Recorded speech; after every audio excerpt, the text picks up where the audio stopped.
Good morning! Magandang umaga po. Pasensya na po kayo ulit. Medyo inumaga po tayo. Medyo mahaba yung araw. Pagbati sa aking Facebook friends and family, how are you po? A blessed Sunday morning. I pray na dun po sa inyo at sana po karamihan na may time off today, this Sunday, will first and foremost have time for the Lord, dedicated time, intentional time. Pinakasimple is prayer, of course, learning God's Word. Good morning, Aba. Bakit gising ka pa? Parati kayong gising, mga kababayan ko dito sa Bagong Bayang Taguig. Bawal matulog, John Andre, Charlie Guzman, hello.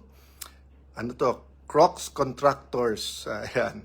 So talagang aware, mulat, active ang atin mga youth at tama yan.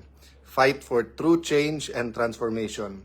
Jude Arroyo, Gab Alcantara from Seattle, Washington, USA. Kamusta po ang ating 6 million na PhilAms? Biliong, J. Flores, Nicolas Cast. So marami pong rumors. Baka nagkakalat ng rumors, sila din. Mahirap sila magkalat ng rumors. May power sa words. Shout out Jeb Navea Badaguas. Yan. Tin Ventanilla. Eman Celis, good morning sa inyo. Ang dami natin kahit madaling araw. So guys, I was talking about, di ba, when we give thanks to God, then we're talking about self-governance. May kausap ako malalim kanina. Pinag-uusapan namin yung total surrender sa Panginoon. My Dimple, Nim YL. Ito from the Kingdom of Saudi Arabia. How do you pronounce? Nades G. Daniel. Yan. Ven Ron Tengen. From Qatar naman. So, assalamualaikum sa mga kapatid natin from all over the world. Siguro let me start out by saying dun sa may oras today, thank God for the time. At sabi ko nga, number one, spend time with God. Pinakamadali, prayer, Word of God, kung makaka-attend po kayo ng church. Remember, church is the people of God, di ba? So whether yun ay formal, online, syempre iba yung may community talaga. Diniscuss ko po yun sa aking staff at sa aking pong extended family at ating mga pamangkin, yung sense of community, na pag tayo po ay may self-governance, ang kasunod naman nun, yung community, kasi magtutulungan and accountable tayo to each other. One reform, pag binago natin ang Pilipinas at nawala yung corruption, is being accountable to each other. Hindi lang po sa gobyerno, hindi lang sa ombudsman, hindi lang sa piskalya, sa DOJ, hindi lang dyan sa independent commission. From the smallest unit sa pamilya, we're accountable to each other. Homeroom, di ba yung GMRC, PTA, Homeowners Association, iba't ibang mga asosasyon, mga club, we're accountable to each other. Then we're accountable to God, di ba? So guys, as we are thankful for the Lord for this Sunday, pangalawa, we're thankful for family and friends. Lalo po sa Pilipinas kasi extended talaga yung pamilya natin, di ba? Yung talagang kadugo, and then yung ka-spirit, and then of course, yung mga kaibigan na talagang pamilya na sa atin. Hindi po ganyan sa lahat ng bansa. Yung bayanihan at pagtutulungan sa atin, yung talagang love others as God loves you. Mararamdaman mo talaga sa Pilipinas. Ang problema nga, beyond our circle nung love, parang it's okay to cheat, it's okay to steal, kaya etong grabing corruption nangyayari. Yung lines of morality natin, urong ng urong. So parang pag konti pwede, tapos mas marami, konti okay din. Until yan, ghost na. Then pag may balik, di ba may commercial nung araw, yung basurang tinapon mo, babalik din sa'yo. That's another way of saying kung ano itatanim mo, yan din aanihin mo. And as a people, hindi ako nag-finger point na, as a people, we're all guilty. From vote buying, to cheating, to stealing, to lying, 'di ba? Sa Old Testament po, makikita nyo po doon, let me address myself to different Christian groups, but this applicable to lahat, di ba? Importante repentance. Wala po talagang pagbabago pag walang repentance. And pag mag-repent ka, pwede ka mag-repent para sa buong grupo, for the whole nation. Walang mawawala po, walang masama. In fact, mabuti pag ang leaders natin ay humingi ng pasensya at nagsabing, nagkamali kami, Lord. We've done evil. Forgive us at may change, di ba? Walang conflict yun po sa habulin, kung sino po yung mga most guilty, middle guilty, least guilty. Kaya yung punishment po, nandyan yan para hindi ulitin at gawin nung iba, di ba? So yung mga basics, kailangan po natin matutunan. So yung problema po sa discussions ko kanina, yung trusting God, many times we say we trust God, pero sobra yung anxiety natin. At normal po yon. Kaba, stress, anxiety, di ba? So for example, nasa labas po, nag-aaral yung mga pamangkin ko dahil sabi ko, tama na yan, YouTube TV, kung hindi talaga kayo matutulog, aral dahil may exam sa Monday. Pinayagan ng parents sila one more night pero mag-aral daw. So pinapakita niya yung notebook na nagsusulat siya doon. So wala pong conflict yung sinabing, I trust God, and then nag-aaral ka, matulog ka na mahimbing. Ang problema yung parang ginawa mo na lahat, and then you say trust God, and then yung parang napaparalyze ka sa anxiety, stress, etc. So yun po yung lies sa utak mo na sinasabi ng devil na hindi mo kaya, babaksak ka, etc. And it will affect your sleep, it will affect yung pagkilos mo, di ba? So, halimbawa po, maraming may sleepless nights kasi guilty.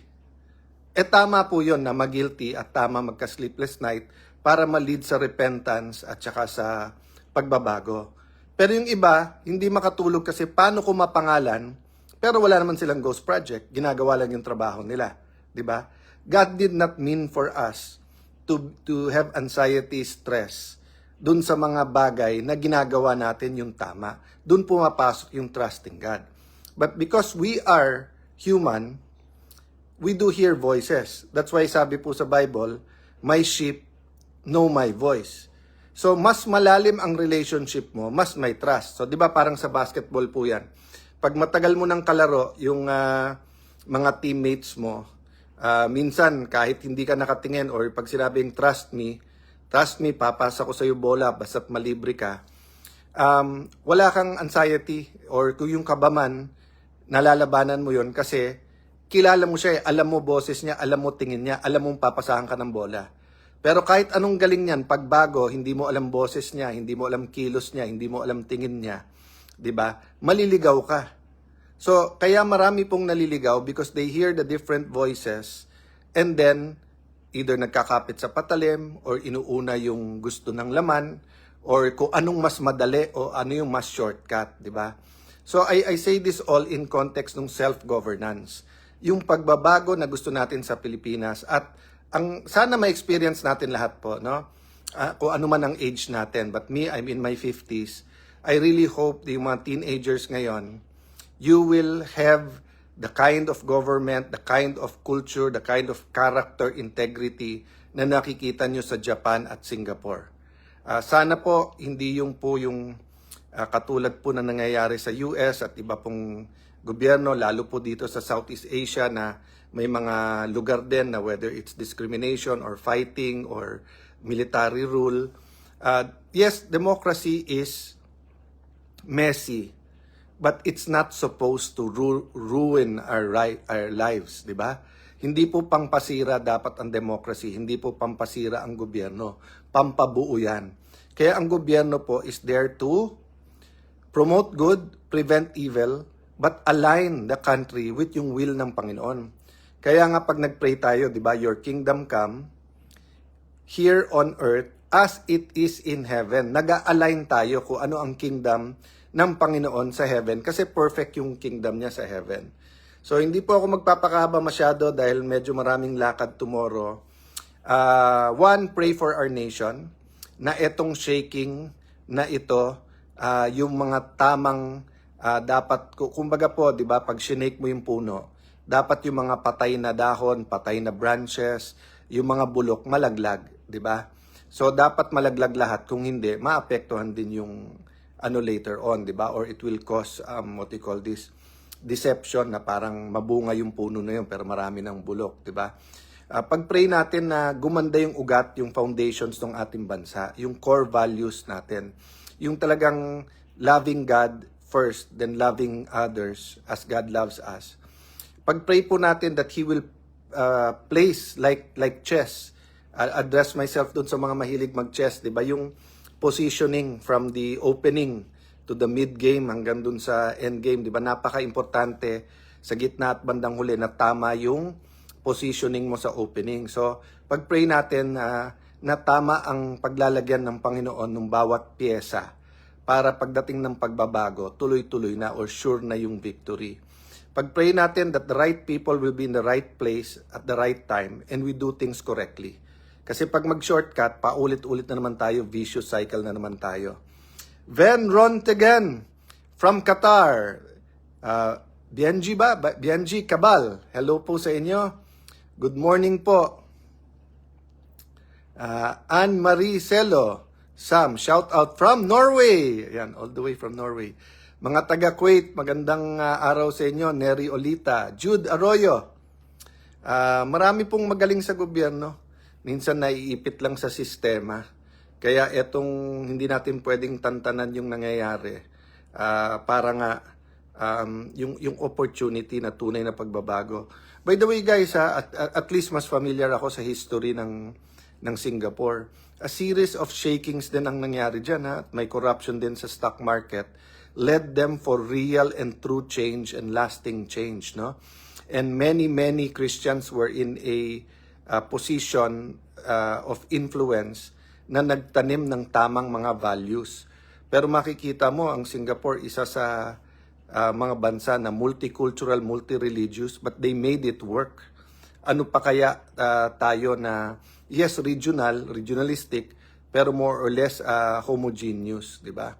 O, nako-conscious na po ako. Makinis ang mukha. Mahigpit po kasi asawa ko. My Dimple, Ann Lucci, we support. Thank you very much.